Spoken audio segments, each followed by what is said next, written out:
नमस्कारम।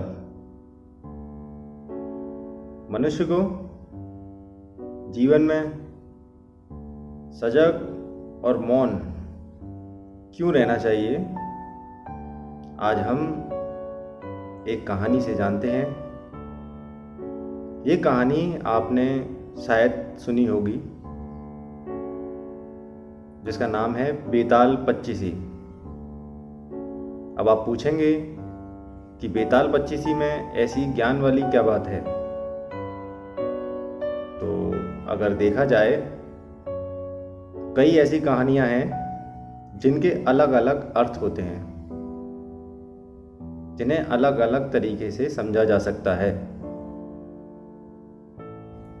अगर इस कहानी को कोई बच्चा पढ़े तो उसे मनोरंजन की तरीके से पढ़ सकता है, और अगर कोई ज्ञानी पढ़े तो उसे जीवन के रहस्य के तौर पर भी पढ़ सकता है। इस कहानी में राजा विक्रमादित्य होते हैं, जिनके पास एक फकीर रोज एक भेंट लेकर जाता है, और भेंट में एक जंगली फल लेके जाता है। और वह राजा को जंगली फल देता है, तो राजा मुस्कुराते हुए उसे देखता है कि ये भी कोई भेंट देने वाली चीज़ थी, पर लेकिन फकीर है, फकीर के पास क्या होगा। तो वो जंगली फल रख लेता है और अपने वजीर को दे देता है।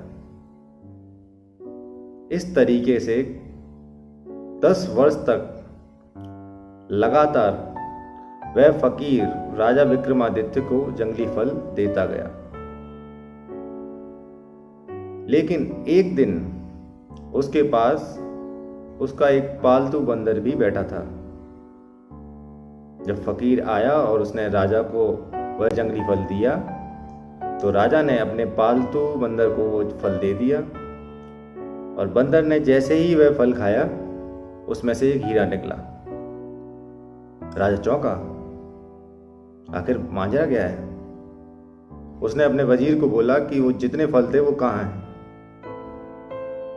अब वजीर उन फलों को एक गड्ढे में डाल दिया करता था।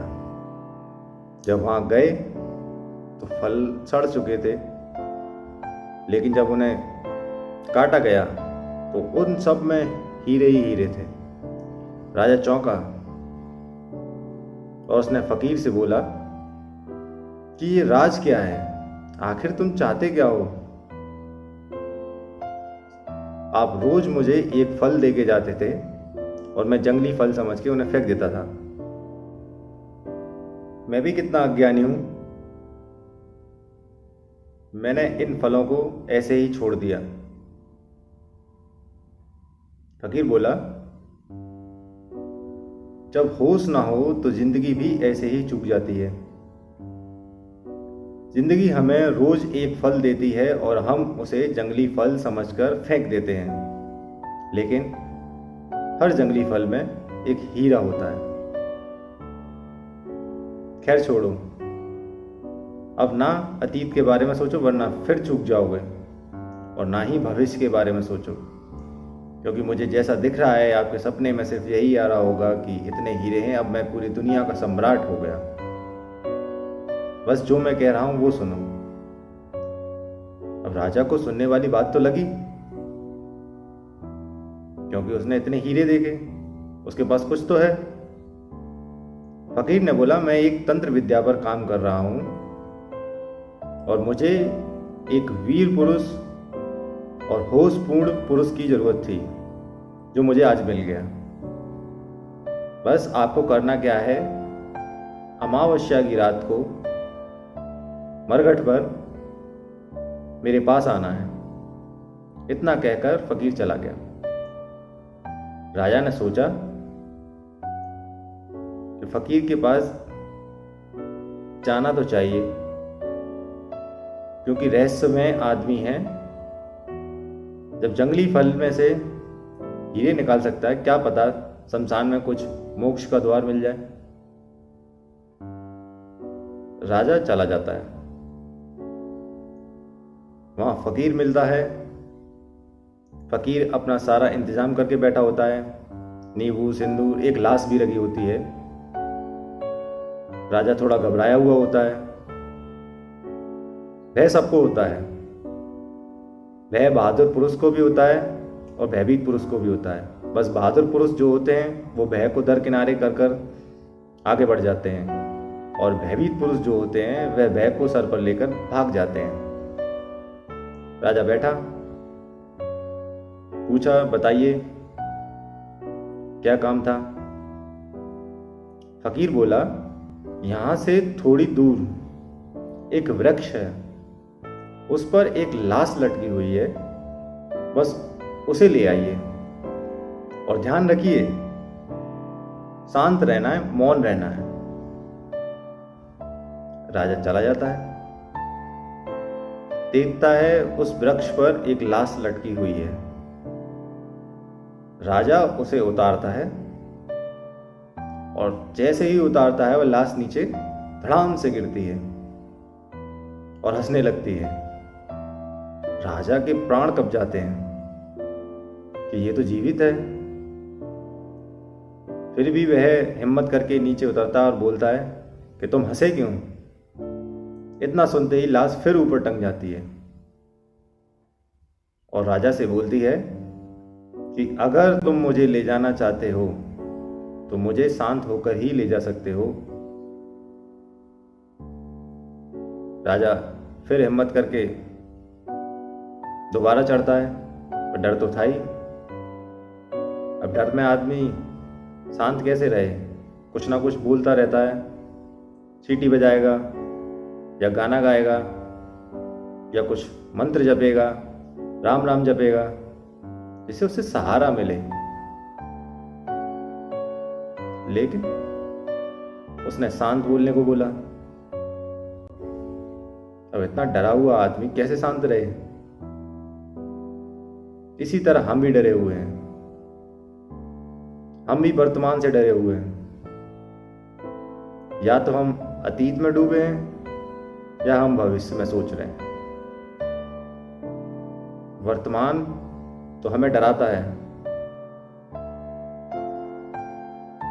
फिर भी राजा ने दोबारा उस लाश को उतारा और कंधे पे बैठाकर चल दिया। थोड़ी दूर जाकर लाश बोली कि राजा, मैं तुझे एक कहानी सुनाता हूं। इतना लंबा सफर है, सफर भी कट जाएगा। अब वो कुछ बोले ही नहीं। राजा को कोई मतलब ही नहीं था कि अगर कहानी सुनाएगा तो मैं नहीं बोलूं या हाँ बोलूं तो ये फिर उड़ के चला जाएगा। तो उसने कहानी सुनाई। बोला, 3 युवक थे जो एक गुरु के आश्रम में गए और उस गुरु के आश्रम में गुरु की पुत्री से उन तीनों को प्रेम हो गया। अब प्रेम का नाम सुनकर ही राजा विक्रमादित्य के अंदर एक जिज्ञासा जागी कहानी सुनने की। और जागेगी क्यों ना, प्रेम कहानी में अधिकतर लोगों की जिज्ञासा जागी जाती है। तो उसने सुनना स्टार्ट किया, रस आया उसे। तो तीनों पुरुष उस युवती से शादी करना चाहते थे। अब गुरु परेशान कि तीनों से कैसे शादी करें। तीनों योग्य, कुशल, प्रतिभाशाली थे। लड़की भी परेशान कि इन तीनों से कैसे शादी करूं। तो उसने आत्महत्या कर ली। तो बोली, अगर मैंने किसी को छोड़ा तो वह पछतावे का कारण बनेगा। अब आत्महत्या करने के बाद उन तीनों ने एक तो उसकी राख के पास धूनी जमाकर बैठा रहता था, वो कहीं जाता ही नहीं था उसे छोड़कर। दूसरा यात्रा पर निकल गया कि बोले जिसके साथ रहना था वही नहीं रही तो इस जीवन का कोई मूल्य नहीं है। तो वह अपना निकल गया यात्रा पर और घूमता रहा। तीसरा उसकी अस्थियों को लेकर गंगा जी में रोज स्नान कराता था। आखिर हुआ ये कि जो निकल गया था वर्षों के लिए, उसे एक मंत्र मिला, एक तांत्रिक से मंत्र मिला कि कैसे मरे हुए लोगों को जिंदा किया जाए। जैसे ही उसने उस मंत्र पर सिद्धि प्राप्त कर ली, वो भागा कि शायद अस्थि पंजर बचे होंगे या नहीं बचे होंगे, कैसे इसको जिंदा करूंगा। लेकिन देखा, लौट कर आया तो अस्थि पंजर थे, राख भी थी। उसने मंत्र बोला और वो युवती जिंदा हो गई, और पहले से भी ज्यादा सुंदर, तेज प्रकाशित और कमल के फूल जैसे नई नई खिली हुई सामने आई। लेकिन फिर कलह। अब राजा भी कहानी सुनते सुनते खो गया। उस लाश ने पूछा कि राजा ये बता, अब वो युवती इन तीनों में से किससे शादी करेगी। राजा सोचने लगा, विद्वान आदमी था,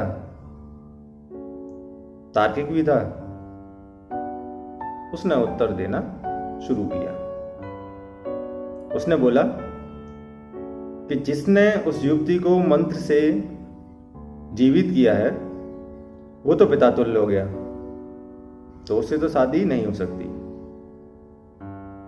दूसरा, जो उसकी अस्थियों को गंगा जी में रोज स्नान कराता था, वो पुत्र समान हो गया, उससे भी शादी नहीं हो सकती। तीसरा, जो राग के पास धूनी जमाए बैठा था, ना कहीं गया ना कहीं आया, वही शादी के योग्य है। बस इतना सुनते ही वह लाश उड़ी और फिर पेड़ पे लटक गई। 25 कहानियां ऐसे ही चलती रही। जीवन में तुम चूक जाते हो जब भी मूर्छा पकड़ती है, जब भी बेहोश होते हो, जीवन की कुंजी खो जाती है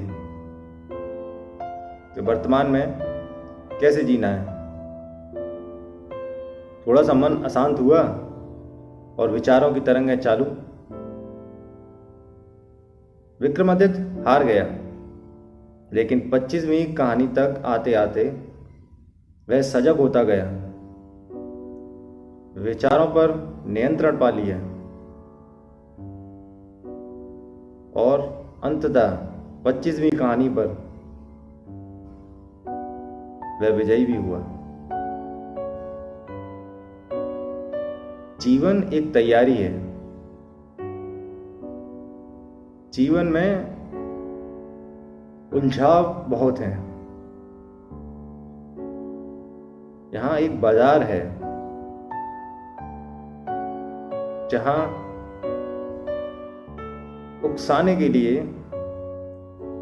उत्सुकता है, जिज्ञासा है, मनोरंजन है, प्रश्न है, सोच विचार है, चिंता का कारण है। ये सब उलझाव हैं। इन सब उलझाव से अगर आप विक्रमादित्य की तरह 25वीं कहानी में, जैसे विक्रमादित्य मरघट में उस लाश को लेकर पार हो जाता है, इसी तरह आप भी अपने जीवन में इन सभी उलझावों से पार हो जाएं, तब आपको वर्तमान की अनुभूति होगी। हम वर्तमान में रहते जरूर हैं, वर्तमान से गुजरते जरूर हैं, लेकिन होश पूर्वक नहीं गुजरते, क्योंकि और कोई रास्ता भी नहीं है। हमें वर्तमान से ही गुजरना पड़ेगा। लेकिन हम मूर्छित हैं, अतीत में डूबे हुए हैं और भविष्य की कल्पनाओं में खोए हुए हैं। वर्तमान से जब तक हमारा तालमेल नहीं होगा, तब तक हम जीवन से ऐसे ही चूकते रहेंगे। तो सजग बनिए, मौन रहिए, विचारों को मौन कीजिए, तब जीवन आनंदमय ही होगा। धन्यवाद।